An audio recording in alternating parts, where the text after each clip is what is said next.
Bagaimana cara menyembelih sesuai dengan anjuran Nabi SAW? Dihadapkan ke kiblat tentunya. Yang banyak adab-adabnya menyembelih. Yang pertama, perintah Nabi SAW menajamkan pisau. Sebagaimana hadis beliau, ya, tajamkanlah pisau-pisau dan tenangkanlah ya, sembelihan kalian.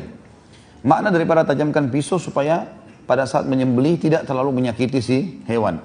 Makna yang dikatakan tenangkan hewan-hewan artinya kalau dia lagi makan, biarkan dia makan. Kalau ditarik ke tempat untuk disembelih, ya ditarik dengan kelembutan, ya. Pernah ada orang menarik, menyeret sampai akhirnya domba itu teriak-teriak dan Umar bin Khattab melihatnya. Maka Umar mengatakan, apa kau ingin membunuhnya 2 kali, gitu kan? Jadi ada adab-adabnya di sini. Menajamkan pisau, kemudian menenangkan hewan, termasuk adabnya adalah tidak memperlihatkan dia hewan yang lain yang lagi disembelih. Kadang-kadang subhanallah pada saat lagi disembelih, manusia saja mendengar orang lagi digebukin kayak ketakutan, apalagi hewan, itu juga. Maka spanduk-spanduk yang dipakai untuk di Idul Adha, di tempat-tempat kita berkurban biasanya, itu lebih baik ditutupin hewan-hewan dan yang lain biarkan makan. Nanti dielus, dibaringkan, kemudian dibacakan basmalah, ditenangkan, dan baru disembelih. Ya.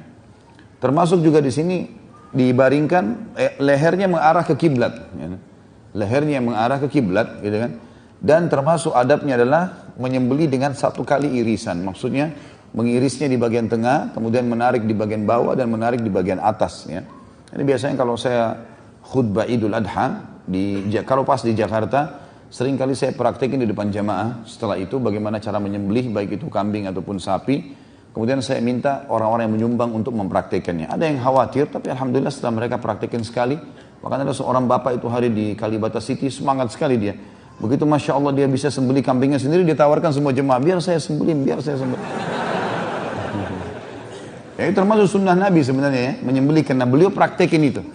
Nabi SAW sendiri menyembelih dari 65 ekor domba beliau, 15 ekor di tangan Nabi SAW. Termasuk bagian sunnah gitu.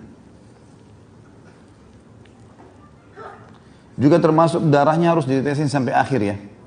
Dan saya sarankan teman-teman sekalian kalau mengguliti kambing atau hewan, kalau sapi tentu karena terlalu besar sudah umum, biasanya dibaringkan. Tapi kalau kambing, kalau mau digantung, maka yang digantung kakinya. Ya.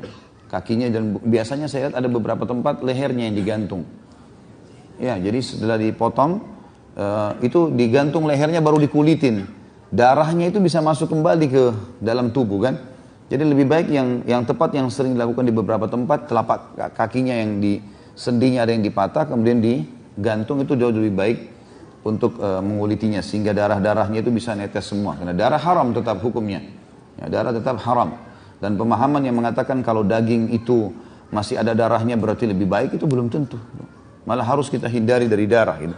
Darah itu sudah diteliti secara medis, kalau sedikit saja kena udara, maka itu sudah terkontaminasi dengan bakteri. Gitu.